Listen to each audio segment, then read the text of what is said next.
अभिजीत प्रशंसा। अभिजीत मुहूर्त दिन का मध्यम काल 12 बजे से 1 घड़ी आगे और 1 घड़ी पीछे अभिष्ट फल सिद्ध देने वाला योग है। ये दक्षिण दिशा की यात्रा छोड़कर अन्य दिशाओं की यात्रा में शुभ फल देता है। इस अभिजीत मुहूर्त में पंचांग तिथि वार आदि शुभ न हो तो यात्रा में वो उत्तम फल देने वाला होता है। यात्रा योग।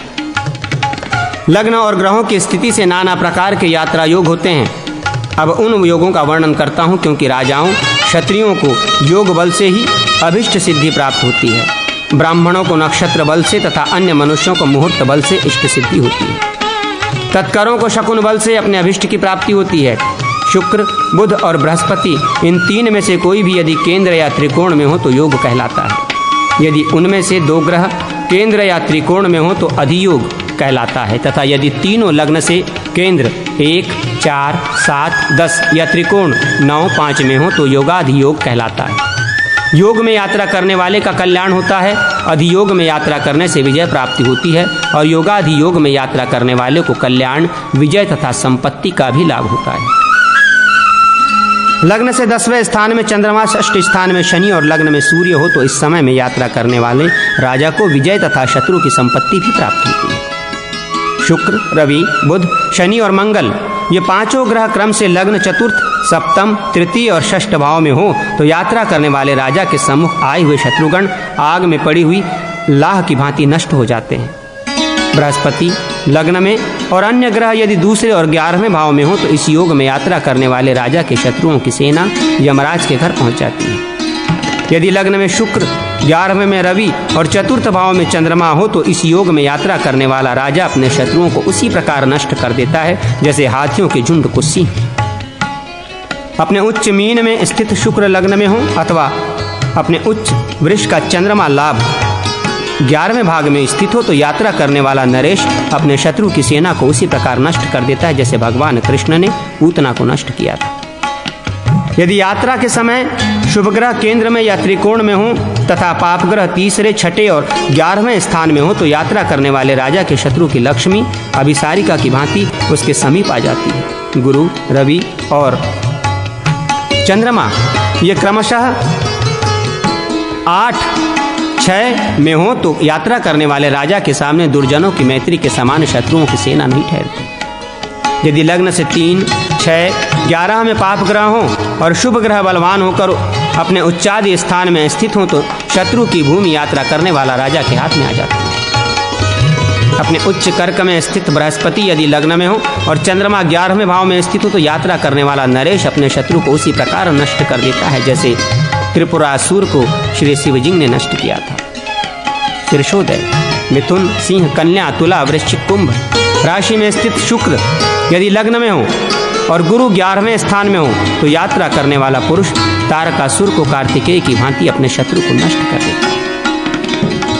गुरु लग्न में और शुक्र किसी केंद्र या त्रिकोण में हो तो यात्री नरेश अपने शत्रुओं को वैसे ही भस्म कर देता है जैसे वन को दाव अनल। यदि बुध लग्न में और अन्य शुभ ग्रह किसी केंद्र में हो तथा नक्षत्र भी अनुकूल हो तो उसमें यात्रा करने वाला राजा अपने शत्रुओं को वैसे ही सीख लेता है जैसे सूर्य की किरणें ग्रीष्म ऋतु में क्षुद्र नदियों को सोख लेती है। संपूर्ण शुभ ग्रह केंद्र या त्रिकोण में हो तथा सूर्य या चंद्रमा 11वें भाव में स्थित हो तो यात्रा करने वाला नरेश अंधकार को सूर्य की भांति अपने शत्रु को नष्ट कर देता है। शुभ ग्रह यदि अपनी राशि में स्थित होकर केंद्र 1, 4, 7, 10, त्रिकोण 5, 9 तथा आय 11 भाव में हो तो यात्रा करने वाला राजा रुई को अग्नि के समान अपने शत्रुओं को जलाकर भस्म कर देता है। चंद्रमा 10वें भाव में और बृहस्पति केंद्र में हो तथा उसमें यात्रा करने वाला राजा अपने संपूर्ण शत्रुओं को उसी प्रकार नष्ट कर देता है जैसे प्रणव सहित पंचाक्षर मंत्र ओम नमो शिवाय पाप समूह का नाश कर देता है। अकेला शुक्र भी यदि वर्गोत्तम नवमांश में गत में लग्न स्थित हो तो उसमें भी यात्रा करने से राजा अपने शत्रुओं को उसी प्रकार नष्ट कर देता है जैसे पापों को श्री भगवान का स्मरण है। शुभ ग्रह केंद्र या त्रिकोण में हो तथा चंद्रमा यदि वर्गोत्तम नवमांश में हो तो यात्रा करने से राजा अपने शत्रुओं को उसी प्रकार सपरिवार नष्ट करता है जैसे इंद्र पर्वतों को बृहस्पति अथवा शुक्र अपने मित्र की राशि में होकर केंद्र या त्रिकोण में हो तो ऐसे समय में यात्रा करने वाला भूपाल सर्पों को गरुड़ के समान अपने शत्रुओं को नष्ट कर देता है। यदि एक भी शुभ ग्रह वर्गोत्तम नवमांश में स्थित होकर केंद्र में हो तो यात्रा करने वाला नरेश पाप समूहों को गंगा जी के समान अपने शत्रुओं को क्षण भर में नष्ट कर देता है। जो राजा शत्रुओं को जीतने के लिए उपर्युक्त राजयोगों में यात्रा करता है, उसका कोपानल शत्रुओं के स्त्रियों के अश्रुजल से शांत होता है। आश्विन मास के शुक्ल पक्ष की 10वीं तिथि विजया कहलाती है। उसमें जो यात्रा करता है उसे अपने शत्रुओं पर विजय प्राप्त होती है अथवा शत्रुओं से संधि मेल हो जाती है। किसी भी दशा में उसकी पराजय नहीं होती। मनोजय प्रशंसा। यात्रा आदि सभी कार्यों में निमित्त और शकुन आदि लग्न एवं ग्रह योग की अपेक्षा भी मनोजय मन को वश में तथा प्रसन्न रखना प्रबल है। इसलिए मनस्वी पुरुषों के लिए यत्नपूर्वक फल सिद्धि में मनोजय ही प्रधान कारण होता है। यात्रा में प्रतिबंध। यदि घर में उत्सव, उपनयन, विवाह, प्रतिष्ठा या सूतक उपस्थित हो तो जीवन की इच्छा रखने वालों को बिना उत्सव को समाप्त किए यात्रा नहीं करनी चाहिए। यात्राओं में अपशकुन। यात्रा के समय यदि परस्पर दो भैंसों या चूहों में लड़ाई हो, स्त्री से कलह हो या स्त्री का मासिक धर्म हुआ हो, वस्त्र आदि शरीर से खिसक कर गिर पड़े, किसी पर क्रोध हो जाए या मुख से दुर्वचन कहा गया हो तो उस दशा में राजा को यात्रा नहीं करनी चाहिए। दिशा, वार तथा नक्षत्र दोहन। यदि राजा धृत मिश्रित अन्न खाकर पूर्व दिशा की यात्रा करे, तिल चूर्ण मिलाया हुआ अन्न खाकर दक्षिण दिशा को जाए और धृत मिश्रित खीर खाकर उत्तर दिशा की यात्रा करे तो निश्चय ही वो शत्रुओं पर विजय पाता है। रविवार को सज्जिका, मिश्री और मसाला मिला हुआ दही, सोमवार को खीर, मंगलवार को कांजी, बुधवार को दूध, गुरुवार को दही, शुक्रवार को दूध तथा शनिवार को तिल और भात खाकर यात्रा करे तो शत्रुओं को जीत लेता है। अश्विन में कुलमाश, उड़द का एक भेद, भरणी में तिल, कृतिका में उड़द, रोहिणी में गाय का दही, मृगशिरा में गाय का घी, आद्रा में गाय का दूध, आश्लेषा में खीर, मघा में नीलकंठ का दर्शन, हस्त में साष्टिक्य, साठी धान्य के चावल का भात, चित्रा में प्रियंकु, कंगिनी, स्वाति में अपूप, मालपुआ, अनुराधा में फल, आम, केला आदि, उत्तराषाढ़ में शाल्य, अगहनी का चावल, अभिजीत में हविष्य, श्रवण में कृष्णान्न खिचड़ी, धनिष्ठा में मूंग, शतभिषा में जौ का आटा, उत्तर भाद्रपद में खिचड़ी तथा रेवती में दही भात खाकर राजा यदि हाथी, घोड़े, रथ या नरयान पालकी पर बैठकर यात्रा करे तो वो शत्रुओं पर विजय पाता है और उसका अभिष्ट सिद्ध होता है। यात्रा विधि। प्रज्वलित अग्नि में तिलों से हवन करके जिस दिशा में जाना हो उस दिशा के स्वामी को उन्हीं के समान रंग वाले वस्त्र, गंध तथा पुष्प आदि उपचार अर्पण करके उन दिक्पालों के मंत्रों द्वारा विधि पूर्वक उनका पूजन करे। फिर अपने इष्टदेव और ब्राह्मणों को प्रणाम करके ब्राह्मणों से आशीर्वाद लेकर राजा को यात्रा करनी चाहिए। दिक्पालों के स्वरूप का ध्यान। पूर्व दिशा के स्वामी देवराज इंद्र शची देवी के साथ ऐरावत पर आरूढ़ हो बड़ी शोभा पा रहे हैं। उनके हाथ में वज्र हैं, उनकी कांति सुवर्ण सदृश्य है तथा वे दिव्य आभूषणों से विभूषित हैं। 2 अग्निकोण के अधीश्वर अग्नि देवता के 7 हाथ, 7 जिह्वाएं और 6 मुख हैं। वे भेड़ पर सवार हैं, उनकी कांति लाल है। वे स्वाहा देवी के प्रियतम हैं तथा सुरुक्सुआ और नाना प्रकार के आयुध धारण करते हैं। दक्षिण दिशा के स्वामी यमराज का दंड ही अस्त्र है। उनकी आंखें लाल है और वे भैंसे पर आरूढ़ हैं। उनके शरीर का रंग कुछ लाली लिए हुए सांवला है। वे ऊपर की ओर मुंह किए हुए हैं तथा शुभ स्वरूप हैं। 4 नैऋत्य कोण के अधिपति नैऋत्य का वर्ण नील है। वे अपने हाथों में ढाल तलवार लिए रहते हैं। मनुष्य ही उनका वाहन है। उनकी आंखें भयंकर तथा केश ऊपर की ओर उठे हुए हैं। वे सामर्थ्यशाली हैं और उनकी गर्दन बहुत बड़ी है। पश्चिम दिशा के स्वामी वरुण की अंग कांति पीली है। वे नागपाश धारण करते हैं। ग्राह उनका वाहन है। वे कालिका देवी के प्राणनाथ हैं और रत्नमय आभूषणों से विभूषित हैं। वायव्य कोण के अधिपति वायुदेव काले रंग के मृग पर आरूढ़ हैं। अंजनी के पति हैं। वे समस्त प्राणियों के प्राण स्वरूप हैं। उनकी 2 भुजाएं हैं और वे हाथ में दंड धारण करते हैं। इस प्रकार उनका ध्यान और पूजन करें। उत्तर दिशा के स्वामी कुबेर घोड़े पर सवार हैं। उनकी 2 भुजाएं हैं। वे हाथ में कलश धारण करते हैं। उनकी अंग कांति सुवर्ण के सदृश्य है। वे चित्रलेखादि देवी के प्राणवल्लभ तथा यक्षों और गंधर्वों के राजा हैं। ईशान कोण के स्वामी गौरीपति भगवान शंकर हाथ में पिनाक लिए वृषभ पर आरूढ़ हैं। वे सबसे श्रेष्ठ देवता हैं। उनकी अंग कांति श्वेत है। माथे पर चंद्रमा का मुकुट सुशोभित होता है और सर्पमय यज्ञोपवीत धारण करते हैं। इस प्रकार इन सब दिक्पालों का ध्यान करके पूजन करना चाहिए। प्रस्थान विधि। यदि किसी आवश्यक कार्यवश निश्चित यात्रा लग्न में राजा स्वयं न जा सके तो छत्र, ध्वजा, शस्त्र, अस्त्र या वाहनों में से किसी एक वस्तु को यात्रा के निर्धारित समय में घर से निकालकर जिस दिशा में जाना हो उसी दिशा की ओर दूर रखा दें। अपने निवास स्थान से निर्गम स्थान प्रस्थान रखने की जगह 200 दंड 4 हाथ की लग्गी से दूर होना उचित है, अथवा 40 या कम से कम 12 दंड की दूरी होनी आवश्यक है। राजा स्वयं प्रस्तुत होकर जाए तो किसी एक स्थान में 7 दिन न ठहरे। अन्य राज्य मंत्री या अन्य साधारण जन भी प्रस्थान करके एक स्थान में 6 या 5 दिन न ठहरे। यदि इससे अधिक दिन ठहरना पड़े तो इसके बाद दूसरा शुभ मुहूर्त और उत्तम लग्न विचार कर यात्रा करें।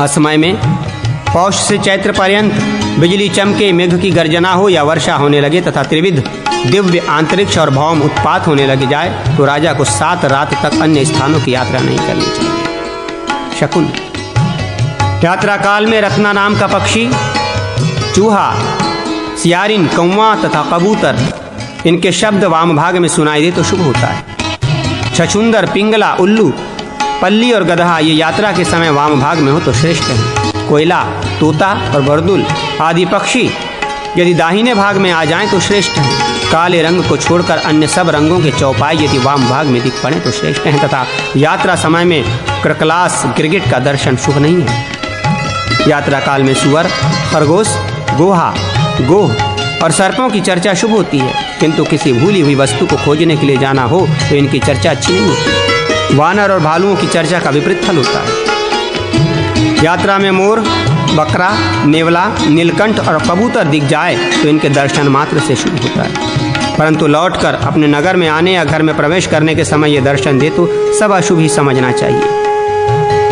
यात्रा काल में रोदन शब्द रहित कोई शव मुर्दा सामने दिख पड़े तो यात्रा के उपदेश की सिद्धि होती है, परंतु लौटकर घर आने पर नवीन ग्रह में प्रवेश करने के समय यदि रोदन शब्द के साथ मुर्दा दिख पड़े तो वह घातक होता है। अपशकुन, यात्रा के समय पतित, नपुंसक, जटाधारी, पागल, औषध आदि खाकर वमन, उल्टी करने वाला, शरीर में तेल लगाने वाला, वसा, हड्डी, चर्म, अंगार, ज्वाला रहित अग्नि, दीर्घ रोगी, गुड़, कपास, रुई, नमक, प्रश्न, पूछने या टोकने का शब्द, तृण, गिरगिट, बंध्या स्त्री, कुबड़ा, गेरुआ वस्त्रधारी, खुले केश वाला, भूखा तथा नंगा ये सब सामने उपस्थित हो जाए तो अभिष्ट सिद्धि नहीं होती है।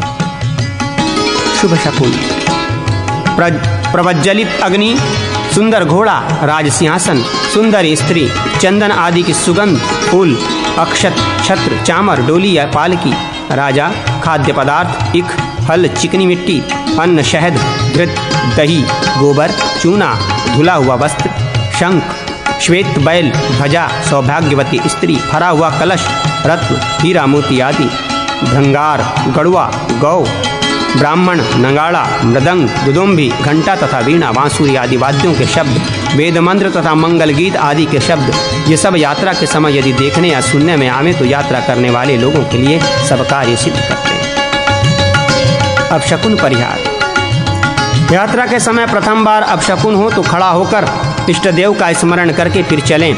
दूसरा अपशकुन हो तो ब्राह्मणों की पूजा, वस्त्र, द्रव्य आदि से उनका सत्कार करके चले। यदि तीसरी बार अपशकुन हो जाए तो यात्रा स्थगित कर देनी चाहिए। छींक के फल, यात्रा के समय सभी दिशाओं की छींक निंदित है। गांव की छींक घातक होती है, किंतु बालक, वृद्ध, रोगी या कफ वाले मनुष्य की छींक निष्फल होती है। पर स्त्रियों का स्पर्श करने वाला तथा ब्राह्मण और देवता के धन का अपहरण करने वाला तथा अपने छोड़े हुए हाथी और घोड़े को बांध लेने वाला शत्रु यदि सामने आ जाए तो राजा उसे अवश्य मार डाले, परंतु स्त्रियों तथा शस्त्रहीन मनुष्यों पर कदापि हाथ न उठाए। गृह प्रवेश, नए घर में प्रथम बार प्रवेश करना हो तो उत्तरायण के शुभ मुहूर्त में करें। पहले दिन विधि पूर्वक वास्तु पूजा और बलि नैवेद्य अर्पण करके गृह में प्रवेश करना चाहिए। गृह प्रवेश में विहित मास माघ, फाल्गुन, वैशाख और ज्येष्ठ इन 4 मासों में गृह प्रवेश श्रेष्ठ होता है और अगहन और कार्तिक इन 2 मासों में मध्यम होता है। विहित नक्षत्र मृगशिरा, पुष्य, रेवती, शतभिषा, चित्रा, अनुराधा और स्थिर संज्ञक तीनों उत्तरा और रोहिणी नक्षत्रों में बृहस्पति और शुक्र दोनों उदित हों तब रवि और मंगल को छोड़कर अन्य वारों में रिक्ता 4, 9, 14 तथा अमावस्या को छोड़कर अन्य तिथियों में दिन या रात्रि के समय गृह प्रवेश शुभप्रद होता है। चंद्रबल और ताराबल सहित उपद्रव रहित दिन के पूर्वान्न भाग में स्थित राशि के नवमांश युक्त स्थिर लग्न में जब लग्न से अष्टम स्थान शुद्ध ग्रह रहित हो, शुभ ग्रह त्रिकोण हो या केंद्र में हो, पाप ग्रह 3, 6, 11 भाव में हो और चंद्रमा लग्न 12, 8 और 6 इनसे भिन्न स्थानों में हो, तब ग्रह प्रवेश करने वाले यजमान की जन्म राशि, जन्म लग्न या इन दोनों से उपचय 3, 6, 10, 11वीं राशि के ग्रह प्रवेश लग्न में विद्यमान होने पर सब प्रकार की सुख और संपत्ति की वृद्धि होती है। अन्यथा इसके विपरीत समय में ग्रह प्रवेश किया जाए तो शोक और निर्धनता प्राप्त होती है। प्रवेश विधि: जिस नूतन ग्रह में प्रवेश करना हो उसको चित्र आदि से सजाकर तथा पुष्प तोरण आदि से अलंकृत करके वेद ध्वनि, शांति पाठ, सौभाग्यवती स्त्रियों के मांगलिक गीत तथा वाद्य आदि के शब्दों के साथ सूर्य को वाम भाग में रखकर जल से भरे हुए कलश को आगे करके इसमें प्रवेश करना चाहिए। वृश्चिक विचार: वर्षा प्रवेश। आद्रा नक्षत्र में सूर्य के प्रवेश के समय यदि शुक्ल पक्ष हो, चंद्रमा जलचर राशि में या लग्न से केंद्र 1, 4, 7, 10 में स्थित होकर शुभ ग्रह से देखे जाते हों तो अधिक वृष्टि होती है। यदि उस समय चंद्रमा पर पाप ग्रह दृष्टि हो तो दीर्घकाल में अल्प वृष्टि समझनी चाहिए। इससे सिद्ध होता है कि यदि चंद्रमा पर पाप और शुभ दोनों ग्रहों की दृष्टि हो तो मध्यम वृष्टि होती है। जिस प्रकार चंद्रमा से फल कहा गया है उसी प्रकार उस समय शुक्र से भी समझना चाहिए, अर्थात सूर्य के आद्रा प्रवेश के समय चंद्रमा और शुक्र दोनों की स्थिति देखकर तारतम्य से फल समझना चाहिए। वर्षा काल में आद्रा से स्वाति तक सूर्य के रहने पर चंद्रमा यदि शुक्र के सप्तम स्थान में अथवा शनि से पंचम, नवम तथा सप्तम स्थान में हो तो उस पर शुभ ग्रह की दृष्टि पड़े तो उस समय अवश्य वर्षा होती है। यदि बुध और शुक्र समीपवर्ती एक राशि में स्थित हो तो तत्काल वर्षा होती है, किंतु उन दोनों बुध और शुक्र के बीच में सूर्य हो तो वृष्टि का अभाव होता है। यदि मध्या आदि 5 नक्षत्रों में शुक्र पूर्व दिशा में उदित हो और स्वाति से 3 नक्षत्रों स्वाति, विशाखा, अनुराधा में शुक्र पश्चिम दिशा में उदित हो तो निश्चय ही वर्षा होती है। इससे विपरीत हो तो वर्षा नहीं समझनी चाहिए। यदि सूर्य के समीप एक राशि के भीतर होकर कोई ग्रह आगे या पीछे पड़ते हों तो वे वर्षा अवश्य करते हैं, किंतु उनकी गति वक्र न हुई हो तभी ऐसा होता है। दक्षिण गोल तुला से मीन तक में शुक्र यदि सूर्य से वाम भाग में पड़े तो वृष्टि कारक होता है। उदय यास्त के समय यदि आद्रा में सूर्य का प्रवेश हो तो भी वर्षा होती है। यदि सूर्य का आद्रा प्रवेश संध्या के समय हो तो शस्य, धान की वृद्धि होती है। यदि रात्रि में हो तो मनुष्यों को सब प्रकार की संपत्ति प्राप्त होती है। यदि प्रवेश काल में चंद्रमा, गुरु, बुध एवं शुक्र से आद्रा भेदित हो तो क्रमशः अल्पवृष्टि, धान्य हानि, अनावृष्टि और धान वृष्टि होती है, इसमें संशय नहीं। यदि ये चारों चंद्र, बुध, गुरु और शुक्र प्रवेश लग्न से केंद्र में पड़ते हो तो इति खेती के टिड्डी आदि सब उपद्रव का नाश होता है। यदि सूर्य पूर्वाषाढ़ नक्षत्र में प्रवेश के समय मेघों से आच्छन्न हो तथा आद्रा से मूलक तक प्रतिदिन वर्षा होती है। यदि रेवती में सूर्य के प्रवेश करते समय वर्षा हो जाए तो उससे 10 नक्षत्र रेवती से आश्लेषा तक वर्षा नहीं होती है। सिंह प्रवेश में लग्न यदि मंगल से भिन्न भेदिक हो, कर्क प्रवेश में अभिन्न हो तथा कन्या प्रवेश में भिन्न हो तो उत्तम वृष्टि होती है। उत्तर भाद्रपद पूर्वधान्य, रेवती परधान्य तथा भरणी सर्वधान्य नक्षत्र है। अश्विनी को सर्वधान्यों का नाशक नक्षत्र कहा गया है। वर्षाकाल चातुर्मास्य में पश्चिम उदित हुए शुक्र यदि गुरु से सप्तम राशि में निर्बल हो तो आद्रा से 7 नक्षत्र तक प्रतिदिन अतिवृष्टि होती है। चंद्रमंडल में परिवेश घेरा हो और उत्तर दिशा में बिजली दिख पड़े या मेंढकों के शब्द सुनाई पड़े तो निश्चय ही वर्षा होती है। पश्चिम भाग में लटका हुआ मेघ यदि आकाश के बीच में होकर दक्षिण दिशा में जाए तो शीघ्र वर्षा होती है। बिलाव अपने नाखूनों से धरती को खोदे, लोहे तथा तांबे और कांसी आदि में मल जमने लगे तथा बहुत से बालक मिलकर सड़कों पर पुल बांधे तो ये वर्षा के सूचक चिन्ह हैं। चींटी की पंक्ति छिन्न भिन्न हो जाए, आकाश में बहुतेरे जुगनू दिख पड़े तथा सर्पों का वृक्ष पर चढ़ना और प्रसन्न होना देखा जाए तो ये सब दुर्वृष्टि सूचक हैं। उदय या अस्त समय में यदि सूर्य या चंद्रमा का रंग बदला हुआ जान पड़े या उनकी कांति मधु के समान दिख पड़े तथा बड़े जोर की हवा चलने लगे तो अतिवृष्टि होती है। पृथ्वी के आधार पूर्व के अंग विभाग। पूर्व देवता पूर्व की ओर मुख करके स्थित हैं। उनके 9 अंगों में इस भारत भूमि के 9 विभाग करके प्रत्येक खंड में प्रदक्षिण कर्म से विभिन्न मंडलों देशों को समझे। अंतर्वेदी मध्य भाग में पांचाल देश स्थित है। वही कुर्म भगवान का नाभि मंडल है। मगध और लाट देश पूर्व दिशा में विद्यमान हैं, वे ही उनका मुखमंडल है। स्त्री कलिंग और किरात देश भुजा है। अवंती, द्रविण और बिल्ल देश उनका दाहिनी पार्श्व है। गौंड, कोंकण, शाल्व, आंध्र और पौंड्र देश, ये सब देश दोनों अगले पैर हैं। सिंध, काशी, महाराष्ट्र तथा सौराष्ट्र देश उच्च भाग हैं। पुलिंद, चीन, यवन और गुर्जर, ये सब देश दोनों पिछले पैर हैं। कुरु, काश्मीर, मद्र और मत्स्य देश वार्म पार्श्व हैं। हस, नेपाल, अंग, वंग, वाल्हिक और काम्बोज, ये दोनों हाथ हैं। इन नवों अंगों में क्रमशः कृतिका आदि तीन तीन नक्षत्रों का न्यास करें। जिस अंग के नक्षत्र में पाप ग्रह रहते हैं, उस अंग के देशों में तब तक अशुभ फल होता है, और जिस अंग के नक्षत्रों में शुभ ग्रह रहते हैं, उस अंग के देशों में शुभ फल होते हैं। मूर्ति प्रतिमा विकार। देवताओं की प्रतिमा यदि नीची गिर पड़े, जले, बार बार रोए, गाए, पसीने से तर हो जाए, हंसे, अग्नि, धुआं, तेल, शोणित, दूध या जल का वमन करे, अधोमुख को हो जाए, एक स्थान से दूसरे स्थान में चली जाए, तथा इसी प्रकार की अनेक अद्भुत बातें दिख पड़े, तो ये प्रतिमा विकार कहलाता है। ये विकार अशुभ फल का सूचक होता है। विविध विकार। यदि आकाश में गंधर्व नगर ग्राम के समान आकार, दिन में ताराओं का दर्शन, उल्कापतन, काष्ठ, तृण और शोणित की वर्षा, गंधर्वों का दर्शन, दिग्दाह, दिशाओं में धूम छा जाना, दिन या रात्रि में भूकंप होना, बिना आग के स्फुल्लिंग अंगार दिखना, बिना लकड़ी के आग का जलना, रात्रि में इंद्रधनुष या परिवेश घेरा दिखना, पर्वत या वृक्षादि के ऊपर उजला कौवा दिखाई देना तथा आग की चिंगारियों का प्रकट होना आदि बातें दिखाई देने लगे, तो गौ, हाथी और घोड़ों के 2 या 3 मस्तक वाला बच्चा पैदा हो, प्रातःकाल एक ही साथ चारों दिशाओं में अरुणोदय सा प्रतीत हो, गांव में गीदड़ों का दिन में वास हो, धूमकेतुओं का दर्शन होने लगे तथा रात्रि में कौओं का और दिन में कबूतरों का क्रदन हो, तो ये भयंकर उत्पात है। वृक्षों में बिना समय के फूल या फल दिख पड़े, तो उस वृक्ष को काट देना चाहिए, उसकी शांति कर लेनी चाहिए। इस प्रकार के और भी जो बड़े बड़े उत्पात दृष्टिगोचर होते हैं, वे स्थान, देश या ग्राम का नाश करने वाले होते हैं। कितने ही उत्पात घातक होते हैं, कितने ही शत्रुओं के भय से उपस्थित करते हैं, कितने ही उत्पातों से भय, यश, मृत्यु, हानि, कीर्ति, सुख, दुख और ऐश्वर्य की भी प्राप्ति होती है।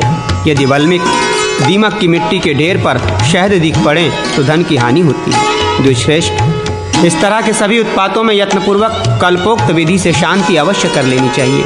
नारद जी, इस प्रकार संक्षेप से मैंने ज्योतिष शास्त्र का वर्णन किया। अब वेद के 6 अंगों में श्रेष्ठ 6 छंद शास्त्र का वर्णन करता हूँ।